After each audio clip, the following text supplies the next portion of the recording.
Apreciados hermanos de Panorama Bíblico, apasionados por el estudio de la Sagrada Escritura. En esta oportunidad quiero hacerles una perspectiva general de el método inductivo de estudio bíblico, debido a que es la herramienta que utilizaremos en el transcurso de nuestro estudio del capítulo 24 del Evangelio según San Mateo. Vamos entonces a presentar algunos aspectos generales de este método de estudio bíblico. El método inductivo no es algo novedoso para nosotros. En la escuela nos enseñaron este tipo de método, solo que no nos explicaron qué era el método inductivo. Recuerda cuando le pedía a su maestro que observara la idea principal, las ideas secundarias, que tomara en cuenta el estilo literario y las expresiones de cada párrafo. Bueno, se trata de lo mismo. En el caso del método inductivo de estudio bíblico, vamos a utilizar los siguientes pasos: la observación, la interpretación y la aplicación. El método inductivo se basa en el razonamiento lógico mediante el cual las personas van de lo particular a lo general. Vamos a explicar esto de la siguiente manera.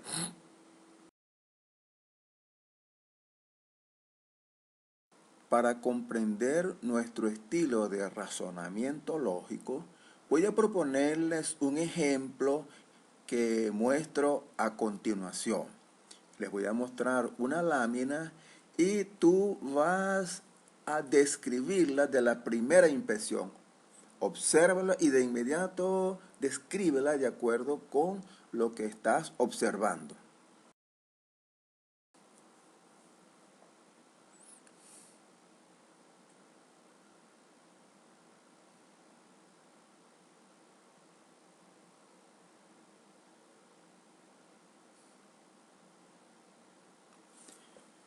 Cuando observas esta imagen, puedes percibirla de dos formas.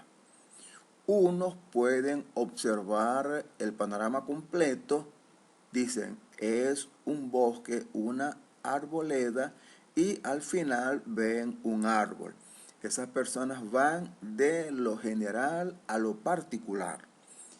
O también una persona puede decir, veo un árbol que está rodeado de muchos árboles y esta es una imagen de un bosque. Esa persona fue de lo particular a lo general. Las personas que van de lo general a lo particular se dice que usan el método deductivo, deducen los procesos.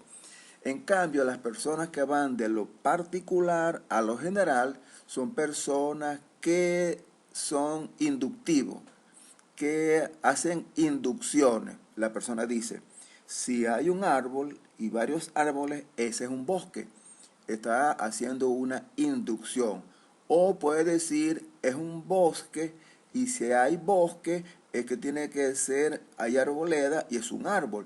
Está deduciendo. Esa forma particular tú la tienes y algunas implicaciones también te voy a mostrar a continuación. Vamos a observar algunas cualidades o características de los observadores. Vamos a comenzar con los que vieron primero el árbol y después el bosque, es decir, que usan el método inductivo.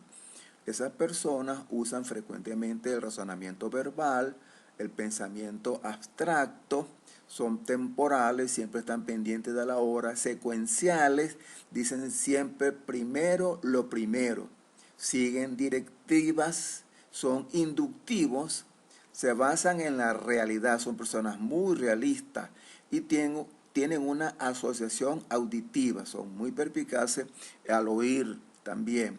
Y expresión oral, son buenos para hablar en público, para expresarse oralmente. Pues. También son muy simbólicos, lineales y personas muy lógicas.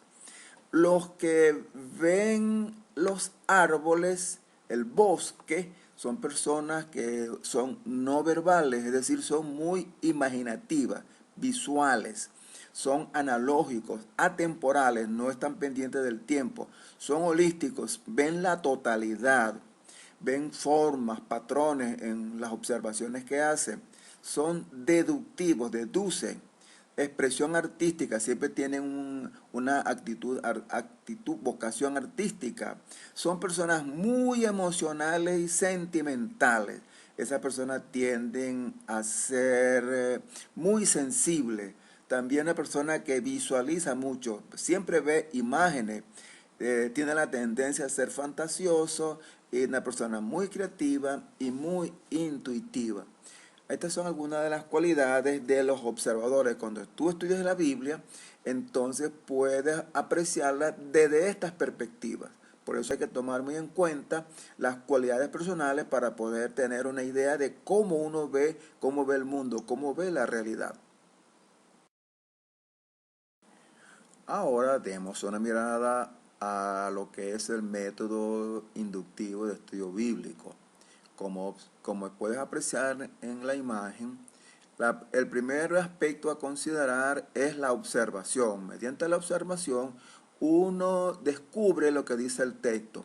Mediante la observación, uno puede apreciar exactamente lo que dice el texto. Y de ella parte la interpretación precisa y también la aplicación correcta.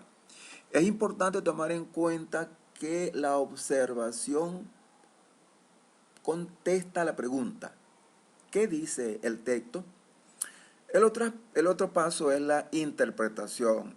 La interpretación nos revela lo que quiere decir el texto. Mediante la interpretación contestamos la pregunta, ¿qué dice el texto? ¿Cómo lo entendieron los destinatarios originales? ¿Qué significó para ellos? ¿Qué significa para nosotros? En cuanto a la aplicación, muestra cómo vamos a poner en práctica lo que hemos aprendido del texto y responde a la pregunta, ¿qué quiere decir para mí personalmente este texto? ¿Qué verdades puedo poner en práctica de lo que estoy estudiando? ¿Qué cambios debo hacer en mi vida de conformidad con lo que he estudiado? ¿Qué significa? El estudio inductivo de la Biblia usa la misma Biblia como única fuente de información acerca de la Biblia, porque como sabemos, la Biblia se interpreta a sí misma. En cuanto a la observación, debemos tomar en cuenta quién escribe el texto, quién es el autor. Igualmente, a quién fue escrito, quiénes son los lectores originales. Por otra parte, hay que considerar las palabras clave. Como saben, las palabras son símbolos gráficos o verbales que describen un objeto, expresa una idea general, como la palabra árbol, vehículo. También establecer la diferencia entre palabra y término, que parece lo mismo, pero un término es una palabra que tiene un significado específico dentro de un contexto. Por ejemplo, la palabra casa. Cuando uno lee un texto y dice, Jesús fue a la casa de Pedro, tiene un significado diferente cuando en Mateo dice que Jesús era de la casa de David. Entonces la palabra casa tiene dos significados. En el primer caso, que Jesús fue a la casa de Pedro, se refiere al lugar de habitación, a la morada. En cambio, cuando dice que Jesús era de la casa de David, significa que era de la familia de David. Entonces las palabras o los términos adquieren significado dentro del contexto. Les mencioné en una oportunidad que la palabra corazón puede tener varios significados en la Biblia. La palabra corazón puede significar, por ejemplo, mente, pensamiento, memoria, como cuando dice que uno debe guardar la palabra en el corazón. Esos son los términos. En cuanto a los verbos, indican acción, emociones, estado. Hay que tomar en cuenta los verbos porque nos da una idea de cómo son los procesos que están ocurriendo. También es importante tomar en cuenta el estilo literario, porque, por ejemplo, la poesía utiliza un lenguaje muy figurado, el lenguaje poético, usa imágenes. La prosa tiene otra forma, que es narrativa, es discursiva. Por ejemplo, los evangelios son en prosa, narran o algunas veces proponen discursos, como los discursos de Jesús en el Sermón del Monte. La profecía también hay que interpretarla de acuerdo con el estilo literario profético, porque el estilo literario profético utiliza mucho las alegorías, los símbolos, las metáforas. Entonces hay que tomar en cuenta el estilo literario para poder interpretar correctamente el texto. También hay que tomar en cuenta los personajes. Como saben, evidentemente los personajes son las personas que intervienen en el texto. Y finalmente la atmósfera. ¿Qué tiene que ver la atmósfera? Bueno, la atmósfera nos da una idea de lo que está ocurriendo en la escena y nos produce reacciones emocionales al leerlo. Así pues podemos tener una idea de lo que vamos a observar del texto.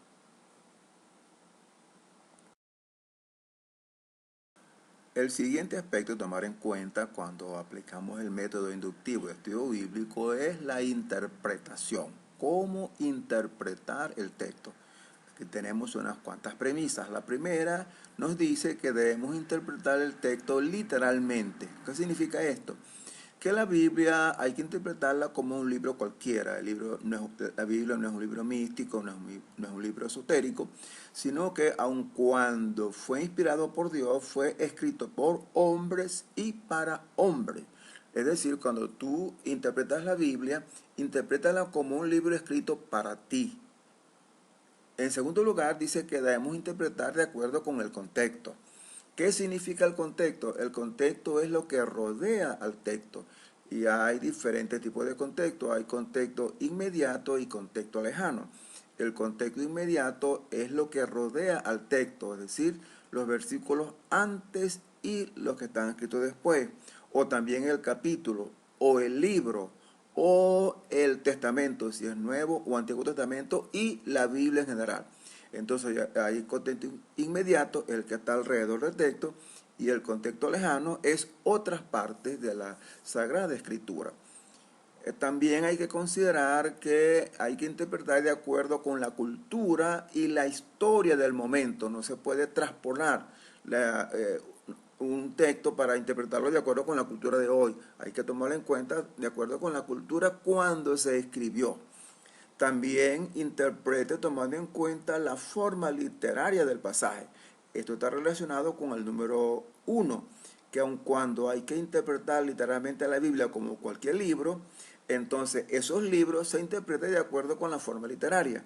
Un libro de poesía es diferente que una novela, o que un libro de historia, o que un libro de cuentos. Entonces cada uno se interpreta de acuerdo con el estilo. Eso pasa también en la Biblia. No se puede interpretar el libro del Salmo igual que se interpreta el libro de Mateo. O no se puede interpretar el libro de Cantar de los Cantares o de Proverbios igual que el libro de Apocalipsis. Cada uno tiene un estilo particular que hay que tomar en cuenta al momento de interpretar el texto. Por otra parte, hay que tomar en cuenta que los textos forman parte de la escritura, no son textos aislados. Hay que tomar en cuenta otra parte de la escritura para poderlos estudiar. Esto porque la Biblia se interpreta a sí misma. Vamos a poner un ejemplo general. Hay algunos hermanos, y esto lo digo con mucho respeto y cariño, que dicen pues que las mujeres no pueden utilizar pantalones. Esto forma parte de una interpretación del texto descontextualizada, porque lo interpreta de acuerdo con el contexto actual.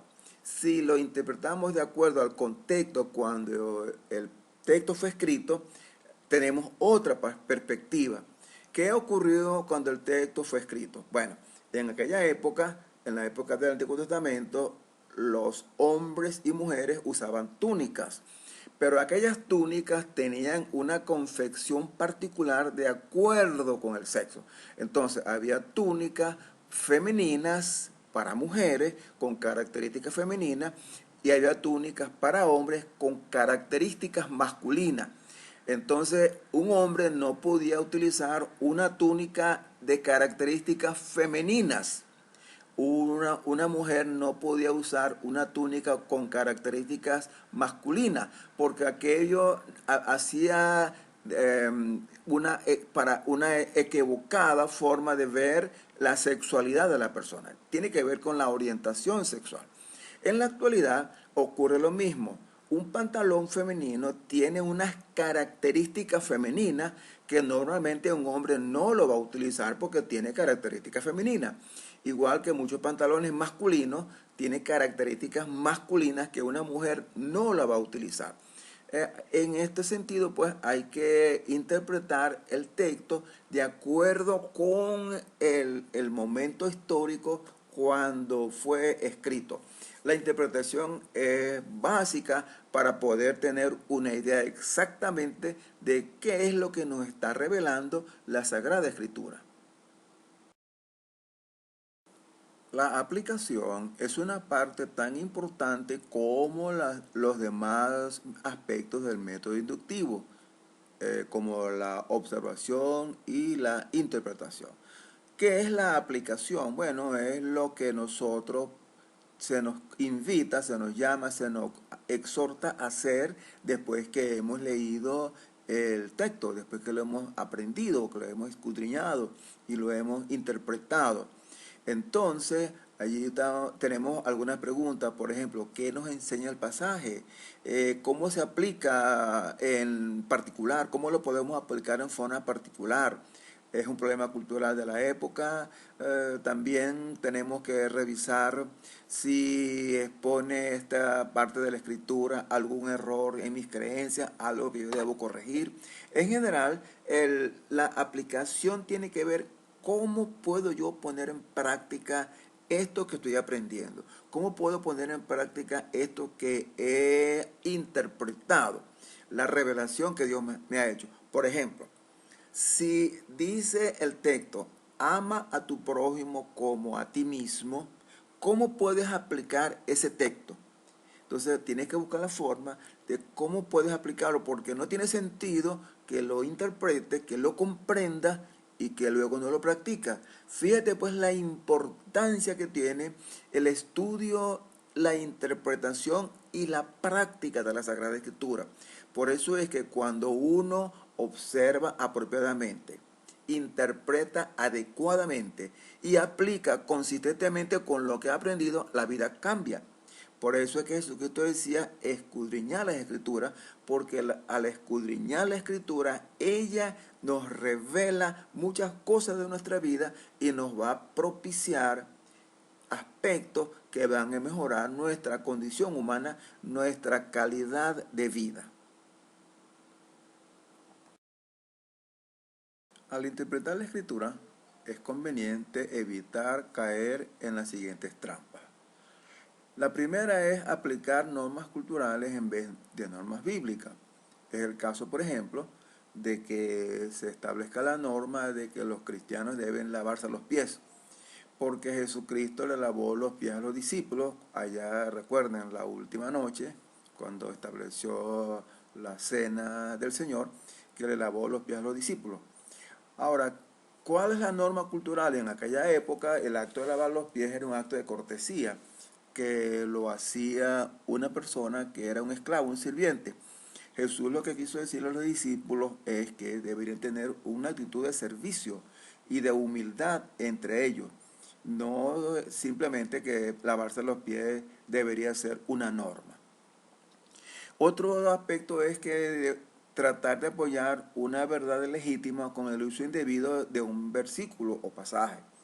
Por ejemplo, en la Biblia se recomienda pues que debemos tener una buena alimentación. Esto no significa que hay que tomar algunos pasajes, como por ejemplo cuando en Génesis 1 29 dice que Dios dijo que deberíamos comer especies, semillas, frutos de los árboles, y también que se prohíbe comer la carne de cerdo en el Pentateuco, y que Daniel dijo pues que no quería contaminarse, por lo cual le dieran agua y vegetales. Eso no quiere decir que entonces los cristianos tienen que ser vegetarianos. No, simplemente que deben tener una buena alimentación que incluye todos los alimentos, lípidos, prótidos y glúcidos. Es decir, proteínas, azúcares y también grasa, como sabemos. Entonces podemos comer carne de animal, vegetales, pero siempre de una manera prudente. Como decía en la ley, que deberían ser animales puros, no comer animales inmundos. En cuanto a aplicar un versículo o pasaje desde la perspectiva de un prejuicio, ya lo mencioné cuando hablamos del caso de la vestimenta de hombres y mujeres, que hay que tomar en cuenta es el principio y no los prejuicios. Esto es importante pues tomar en cuenta cuando vamos a poner en práctica la aplicación. Seguidamente vamos a proponer un sencillo ejemplo mediante el cual podemos darnos una idea de cómo aplicar el método inductivo de estudio bíblico. Para darnos una idea del método inductivo de estudio bíblico, vamos a estudiar Marcos 1, versículos 14 y 15. Observemos el texto como dice: después que Juan fue encarcelado, Jesús vino a Galilea predicando el evangelio del reino de Dios, diciendo: el tiempo se ha cumplido y el reino de Dios se ha acercado. Arrepentíos y creed en el evangelio. Vamos a analizar este texto considerando los 3 pasos del método inductivo: observación, interpretación y aplicación. Comienza a observar lo que dice el texto. Comencemos con la observación. ¿Quién escribe? ¿Quién es el autor del texto? Sabemos que es Marcos, porque el texto se encuentra en el Evangelio según San Marcos. ¿A quiénes escribe? ¿A quién escribe Marcos? Bueno, Marcos escribe a cristianos romanos del primer siglo y también a nosotros. ¿Cuáles son las palabras claves del texto? Entre las palabras claves podemos tomar las siguientes. Tú puedes observar más si te parece. Una es Juan, Jesús, Galilea, Evangelio, reino, cumplido, arrepentidos. ¿Cuáles son los términos? Hay uno que sobresale, que es la expresión o el término reino. No es cualquier reino como el de los romanos, por ejemplo, que estaba en ejercicio en ese momento, sino el reino de Dios. El contexto lo define. Algunos verbos que nos dan idea de la acción. Vino, Jesucristo vino, predicando, diciendo, creed. Estilo literario del texto es prosa, uso el estilo literario narrativo. Marcos está narrando lo que observamos. ¿Cuáles son los personajes? Hay un solo personaje que sabemos que es Jesús, quien interviene en el texto. ¿Y cuál es la atmósfera? Es la reacción que te produce al leer ese texto. ¿Qué te produce? Tal vez expectativa, entusiasmo, inspiración. Es la atmósfera, lo que tú sientes cuando lees ese texto.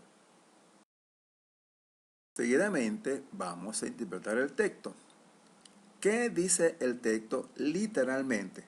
Bueno, nos dice que después que Juan fue encarcelado, Jesús vino a Galilea predicando el evangelio del reino de Dios y diciendo: el tiempo se ha cumplido, el reino de Dios se ha acercado, arrepentidos y creed en el evangelio. Vamos con entonces algunas interrogantes. ¿De dónde vino Jesús? Si leemos en el contexto, podemos observar que Jesús fue al Jordán, donde le bautizó Juan el Bautista, y luego él fue al desierto, donde tuvo la tentación, y luego de la tentación viene a Galilea con un propósito. ¿Cuál es el propósito?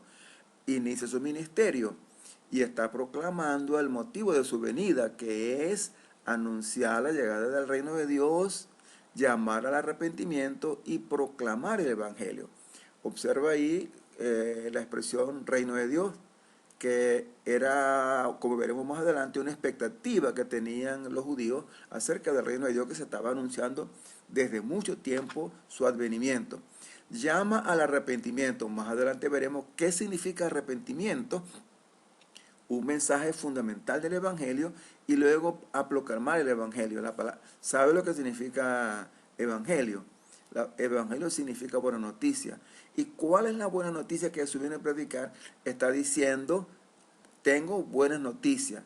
Ha llegado el reino de Dios, y llama al arrepentimiento. ¿Y cómo es eso de que ha llegado el reino de Dios? Bueno, está diciendo: aquí estoy yo, el Mesías prometido, que he venido a establecer el reino de Dios. Luego dice: interprete de acuerdo a la cultura y la historia de ese momento. Bueno, de acuerdo con la historia, los judíos estaban esperando la venida del Mesías libertador. Ellos estaban en la expectativa de que pronto aparecería un hombre, un Mesías, semejante a Moisés, uno que les iba a liberar de los romanos. Ellos tenían esa expectativa en el momento cuando Jesús comienza el ministerio. Interprete tomando en cuenta la forma literaria del pasaje. Bueno, como he mencionado, es una narración. Marcos está narrando los eventos que estamos observando. Interprete tomando en cuenta otras partes de la escritura. Para entender lo que está ocurriendo, tomemos en cuenta lo siguiente. Dice que Juan fue encarcelado. ¿Por qué fue encarcelado Juan el Bautista? Podemos leer en Mateo 14, 1 al 11, nos da una idea del por qué fue encarcelado Juan el Bautista. Dice que Herodes le mandó a cortar la cabeza, y allí narra cuáles son las razones por las cuales Herodes le cortó la cabeza a Juan el Bautista, porque Juan el Bautista estaba declarando que Herodes estaba cometiendo un acto ilícito. Luego lo detuvo y al final le cortó la cabeza. Pero no solamente por eso Juan fue encarcelado y desaparece. Era necesario que Juan desapareciera de la escena. En Juan 3.30, el Evangelio de Juan 3.30 dice, Juan hablando dice: a mí me conviene menguar y a él crecer. Es decir, Juan necesitaba salir del escenario para dejar que Jesucristo fuese prominente y se cumpliese pues lo que el mismo Juan había anunciado. ¿Qué significa la expresión el tiempo se ha cumplido? Bueno, significa que las profecías que anunciaban la venida del Mesías se han cumplido. ¿Se han cumplido en qué? Se han cumplido en Jesucristo. ¿Qué significa eso de que el reino de Dios se ha acercado? Significa sencillamente que ya he venido a establecer el reino de Dios Jesucristo. Entonces, a partir de ese momento, Jesús comienza a establecer el reino de los cielos. Más adelante, en otros textos, ya nos da una idea de cuál es el reino de los cielos, que no es un reino físico, no es un reino político, sino un reino espiritual. El reino de Jesucristo en este momento está en acción porque Él es el rey y nosotros somos sus súbditos. ¿Qué significa la palabra arrepentimiento? La palabra arrepentimiento viene de una palabra griega que es metanoia, que significa cambio de mente, o cambio de la manera de pensar, cambio de actitud. Eso se puede evidenciar, se puede comprobar mejor leyendo Efesios 4, 22 al 24. Ahí dice pues el cambio que se debe producir en el creyente, que es un cambio completo, como quitarse una vestidura y ponerse ropas nuevas. De esa manera pues vamos interpretando el texto. Tú puedes adicionar algunas otras ideas que te surgen a la mente en la medida que lees el texto. En cuanto a la aplicación, esto es algo muy personal. Cada uno propone cómo aplicar ese texto, es decir, tú propones cómo aplicarlo. En el caso mío, yo propongo cómo lo aplico, porque esto es algo muy personal. Entonces, consideremos algunas premisas, algunos aspectos, preguntas en relación al texto. En primer lugar, se menciona a Juan el Bautista. ¿Qué aprendes sobre Juan el Bautista? ¿Hay algo, alguna actitud de este hombre que tú puedas imitar? También podemos preguntarnos, ¿qué aprendemos de Jesús en el texto? Visualicemos a Jesús, ¿qué aprendemos de él? ¿Cómo le podemos imitar? También valora el mensaje del Evangelio del Reino de Dios. ¿Qué significa el mensaje del Evangelio del Reino de Dios? Entiende que Evangelio significa la buena noticia del Reino de Dios. Entonces está hablando de que se está estableciendo el Reino de Dios. ¿Qué implicaciones tiene eso para nosotros? ¿Cuál es la condición para integrar el Reino de Dios? ¿Cómo se entra al Reino de Dios? Observa la palabra arrepentimiento. Es decir, el arrepentimiento es una condición necesaria para entrar en el reino de Dios, o también conocido como el reino de los cielos. ¿Qué implicaciones tiene para ti el hecho de que reconozcas que eres súbdito del reino de Dios? Estas son algunas interrogantes que pueden ayudarte a guiar en cuanto a cómo aplicar el texto. Puedes de nuevo releer las preguntas de aplicación y formular la tuya personal. Esto es pues en general un pequeño resumen del estudio bíblico inductivo.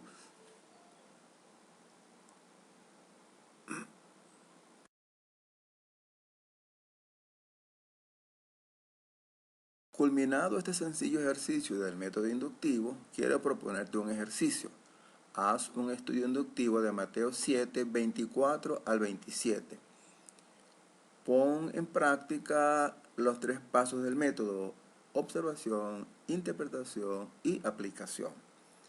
Si tienes alguna duda o algo no lo has podido captar con exactitud, no dudes en comunicarte conmigo, que estoy dispuesto a ayudarte a clarificar cualquier inquietud. Es importante que tengas una idea muy aproximada de lo que es el método inductivo o el método de estudio bíblico, porque es la herramienta que vamos a utilizar cuando estudiemos el capítulo 24 de Mateo. Vamos a hacer lo mismo: la observación, la interpretación y la aplicación. Bueno, complacido pues de esta pequeña presentación.